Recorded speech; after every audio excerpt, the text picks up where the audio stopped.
जी कैसे मिलेंगे? सुखदेव जी बोले बैठो, अब सुनाते हैं तुमको कथा। और यहां से सुखदेव जी का प्रवचन प्रारंभ हुआ। परीक्षित जी ने सबसे पहला प्रश्न किया, महाराज भगवान ने ये दुनिया क्यों बनाई,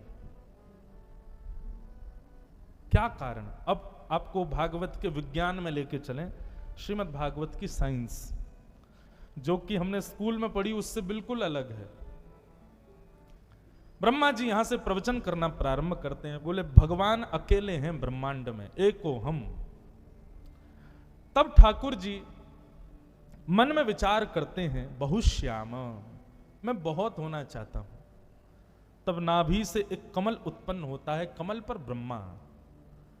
ब्रह्मा पूछते हैं भगवान आज्ञा करें, मैं कौन हूं, कहां से आया हूं और मेरा निर्माण क्यों हुआ है? तब ठाकुर जी कहते हैं सृष्टि करो, सृष्टि बनाओ, और सृष्टि में ऐसे जीव का निर्माण करो जो कर्म करते हुए सृष्टि को भी चला सके और कर्म के साथ साथ भजन करके मेरी प्राप्ति भी करे। उसकी ऐसी साइकिल बनाओ कि वो कर्म भी करे, कर्म करते हुए बंधन में भी बंधे और मेरे भजन के माध्यम से मुक्त भी होता रहे। बहुत ध्यान से सुनिएगा। तब ब्रह्मा जी ने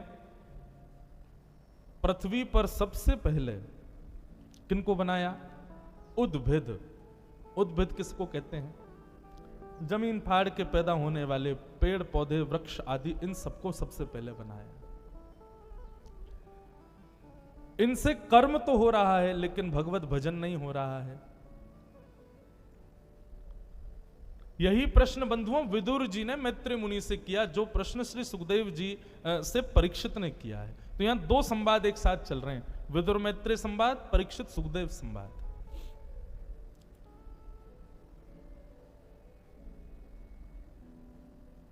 सबसे पहले उद्भिदों को बनाया। ये वृक्ष वल्लरी आदि पेड़ पौधे, इन सब का निर्माण सबसे पहले हुआ।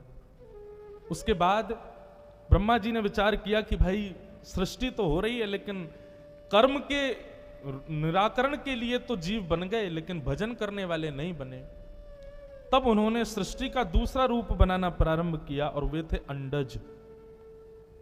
अंडे से प्रकट होने वाले जीवों को बनाया। लोग पूछते हैं मुर्गी पहले आई कि अंडा? पहले अंडा आया। भागवत में सबसे पहले ब्रह्मा जी ने अंडे बनाए, उससे ही निर्माण प्रारंभ हुआ। आगे अंडज बनाए, अंडे से पैदा होने वाले सब जीवों को बनाया। लेकिन वह भी सृष्टि चालन में तो ठीक है लेकिन भगवत भजन नहीं करेंगे। उसके बाद ब्रह्मा जी ने स्वेदज बनाए, मतलब वृक्षों की गंदगी और अंडजों की गंदगी से उत्पन्न होने वाले छोटे छोटे कीड़े मकोड़े कीटाणुओं को बनाया।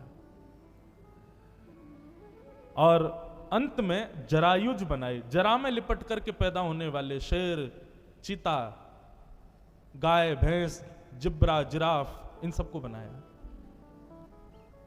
इस प्रकार ब्रह्मा जी बनाते गए और ब्रह्मा जी ने 83,99,999 योनियां बनाई। लेकिन अभी तक मन को संतोष नहीं हुआ। तब ब्रह्मा जी ने ठाकुर जी से प्रार्थना करी, नाथ मैं हारा हुआ समझ रहा हूं, मुझसे सृष्टि हो नहीं रही है। तब भगवान ने उनको चतुश्लोकी भागवत का ज्ञान दिया और कहा इसका पुरुषण करो। मतलब एक प्रकार से भगवान ने गुरु मंत्र प्रदान किया। और जब उसका चिंतन किया, चिंतन करते करते करते करते करते सद्बुद्धि प्राप्त ब्रह्मा जी को हुई और 84 लाखवीं योनि के रूप में ब्रह्मा जी ने प्रथम मानव को बनाया। और सबसे पहले मानव किसको बनाया? 4 मानव बनाए, छोटे छोटे। और इन्हीं का नाम क्या है? सनक, सनंदन, सनातन, सनत कुमार। ये भगवान के प्रथम अवतार घोषित कर दिए गए। इनको मानव नहीं माना जाता। सबसे पहले ब्रह्मा जी ने चारों को बना के भगवान घोषित कर दिया, ये ठाकुर जी।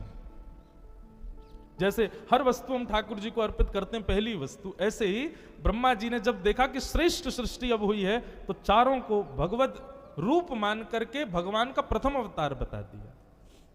भगवान बड़े प्रसन्न हो गए ब्रह्मा जी से, ब्रह्मा जी आपने बहुत सुंदर सृष्टि की, बस ऐसी ही सृष्टि चाहिए। और जो ठाकुर जी ने किसी को नहीं दिया वो इन मानवों को दिया। क्या? बुद्धि, सद्बुद्धि। बुद्धि तो सबके पास है, सद्बुद्धि मानव के पास। ब्रह्मा जी से कहा यही सृष्टि आगे बढ़ाते रहो। तब 4 के बाद ब्रह्मा जी ने 10 मानस पुत्र बनाए। उन्हीं 10 मानस पुत्रों में एक दक्ष प्रजापति है, उन्हीं 10 मानस पुत्रों में सबसे छोटे श्री नारद जी हैं। इस प्रकार 10 मानस पुत्र बनाए और पुत्रों से कहा, बच्चों मैंने तुमको क्यों बनाया? बोले आपने हमको भगवान का भजन करने के लिए बनाया है। नहीं नहीं बेटा, केवल भजन से काम नहीं चलेगा, कर्म भी तो करना है ना। कर्म नहीं करोगे? 10 बोले नहीं हमसे कर्म नहीं होगा पिताजी, हम तो भजन करने के लिए आए हैं। और नारद जी तो उछल उछल के भजन ही करने लग गए। ब्रह्मा जी वैसे फ्रस्ट्रेटेड थे, इतनी देर से इतने दिनों से सृष्टि बना रहे हैं, निकल के ही नहीं आ रहा है जो चाह रहे हैं। उसके बाद भी अब जैसे तैसे मानव बने तो सब भजन करने वाले ही बनने हैं। तो ब्रह्मा जी का ललाट नीला पड़ गया और ललाट का भेदन करके महादेव रुद्र प्रकट हो गए। बोलो देवादिदेव महादेव शंकर भगवान की। ब्रह्मा जी के मस्तिष्क से प्रकट हो गए। ब्रह्मा जी ने कहा, बेटा मेरी कोई नहीं सुन रहा है, तुम ही बताओ मैंने तुमको क्यों बनाया, ये सृष्टि क्यों बना रहा हूं मैं? तो महादेव ने कहा, पिताजी जैसा मुझे अनुभव हो रहा है, आपने भजन के लिए, भगवत प्राप्ति के लिए संपूर्ण मानव को बनाया। ब्रह्मा जी नाराज हो गए, बोले नहीं बेटा, सृष्टि कौन करेगा? भजन करने से कल्याण नहीं होगा, सृष्टि करनी पड़ेगी। और चलो तुम्हारे पास कोई और ऑप्शन नहीं है, तुमको सृष्टि करनी ही पड़ेगी। शंकर जी बोले हमसे ना ही कराओ तो बढ़िया है। नहीं नहीं तुमको तो करनी पड़ेगी, करो, हमारा साथ दो, सृष्टि करवाओ हमारे साथ। शंकर जी बोले ठीक है चलो। शंकर जी महाराज लगे। पिताजी तो 2 आंख, 1 नाक, 2 कान, 1 मुख, बुद्धि, हाथ पैर, 10 इंद्रियां, 10 पंच कर्मेंद्रिय, 5 ज्ञानेन्द्रिय, इस प्रकार से मानव बना रहे थे। लेकिन शंकर जी की अलग ही सृष्टि चल रही है। को मुखहीन विपुल मुख काहू, किसी का सर ही नहीं है और किसी के बहुत सारे सर हैं। किसी के पूरे अंग प्रत्यंगों में आंख ही आंख बना दी, किसी के बहुत सारे हाथ बना दिए, कोई बिना पैर के चलने वाला बना दिया। इस प्रकार उबड़ खाबड़ सृष्टि बनाने लगे ब्रह्मा जी, शंकर जी। ब्रह्मा जी थोड़ी देर के आराम में गए थे, लौट करके आए, देखा बेटा कि देखूं कैसी सृष्टि कर रहा है। जैसे ही आकर के देखा महाराज भूत प्रेत पिशाचनी डाकनी साकनी राक्षस ये सबको बना दिया। ब्रह्मा जी बोले अलम प्रजा भी, रहने दो, अब मत करो, बस यहीं रुक जाओ, ये क्या बनाया तुमने? शंकर जी बोले देखो, हमारा अवतरण भगवत स्मरण के लिए हुआ, सदा ठाकुर जी का स्मरण करने के लिए हुआ है। आप हमसे कोई क्रिया करवाओगे तो बिगड़ेगी, क्योंकि मन जब तक नहीं लगेगा तब तक पिताजी मैं कर नहीं पाऊंगा। इसलिए आप कृपा करके मुझको भजन साधन में ही रहने दीजिए, उत्पत्ति का नहीं संहार का काम मुझको दे दीजिए। जब प्रलय करना होगा तब आप हमको उठा देना, प्रलय हम चुटकी बजाते ही कर देंगे, वो काम हमसे हो जाएगा, लेकिन अभी ये सब मत करवाओ। ब्रह्मा जी बोले ठीक है भैया जय हो, तुम एक काम करो, जितने तुमने बनाए इन सबको संग लेके जाओ। और सब भूत प्रेतों को लेकर के महादेव पहुंच गए उत्तर की दिशा में, कैलाश पर्वत पर जाकर के विराजमान हो गए। बोलो देवादिदेव महादेव शंकर भगवान की। ब्रह्मा जी सोच रहे हैं क्या करूं, कैसे होगा। तब ब्रह्मा जी को सद्बुद्धि प्राप्त हुई और उन्होंने विचार किया कि ये मन भजन भगवान में लग रहा है, सृष्टि तब तक नहीं होगी जब तक इन मानवों का मन कर्म में नहीं लगेगा, और मन को कर्म में लगवाने के लिए कोई साधन तो चाहिए।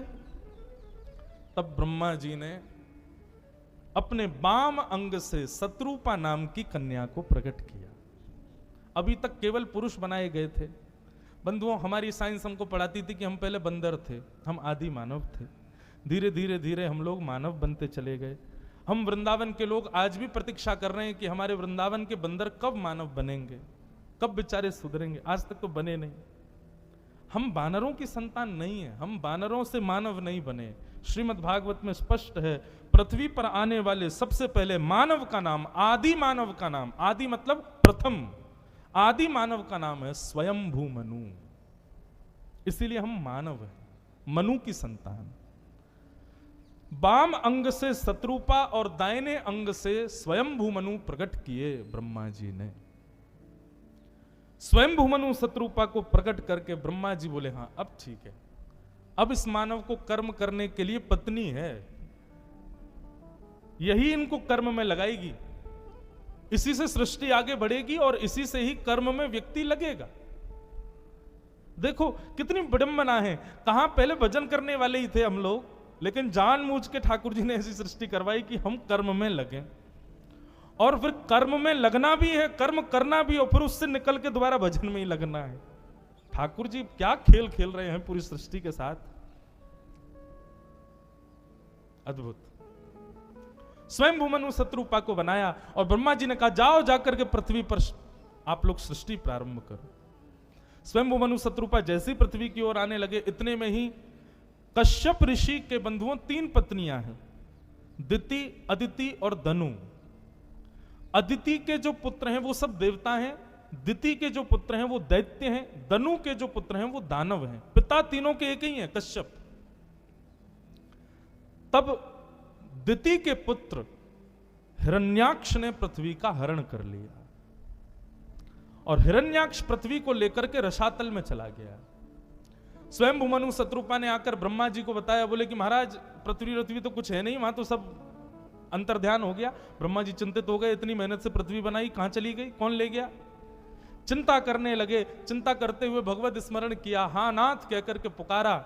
तुरंत ब्रह्मा जी की नासिका से वर्णन है कि छींक आई उनको, और जैसी छींक आई तो नासिका से भगवान बराह प्रकट हुए। बोलो बराह भगवान की। हाथ जोड़ के सब लोग वंदन करो। जब प्रकट हुए तो सूक्ष्म थे, लेकिन सूक्ष्म से अत्यंत विराट हो गए, इतने विराट हुए कि 14 भुवन सब बराह भगवान के श्री अंग के भीतर ही आ गए। तब ब्रह्मा जी ने उनकी स्तुति गाई, जितम जितम ते जित यज्ञ भावन त्रयीं त्वनुं स्वाम परिदुन्वते नमः। यद रोम गर्ते सुनिलिल्वरध्वर तस्मै नमः कारण सुकरायते। बोलो बराह भगवान की जय। भगवान बराह बन के प्रकट हुए और बराह बन के ठाकुर जी ने रसातल में जाकर के पृथ्वी को अपनी डाढ़ पर उठाया, ला करके व्यवस्थित किया। हिरण्याक्ष बहुत चिल्ला रहा था, भगवान ने उसका पेट विदीर्ण करके उसको नष्ट कर दिया। तब से हिरण्याक्ष का भाई हिरण्यकश्यप भगवान से शत्रुता मानता है और विचार करता है किसी दिन तो मैं युद्ध करूंगा और इनको हराऊंगा। लेकिन यहां पृथ्वी पर स्वयंभू मनु शत्रुपा आए और इनके सबसे पहले 3 पुत्री और 2 पुत्र हुए। बहुत ध्यान से सुनिएगा। 3 पुत्री कौन? आकुति, देवहूति और प्रसूति, ये 3 पुत्री हैं और 2 पुत्र हैं, प्रियव्रत और उत्तानपाद। अब इन्हीं 5 की वंश में ही पूरी कथा चलेगी और उन्हीं वंश में आगे चल चल करके कृष्ण राम आदि का अवतार, और उन्हीं के वंश में ही आगे ये सब शाखाएं निकल करके हम सब प्रकट हुए।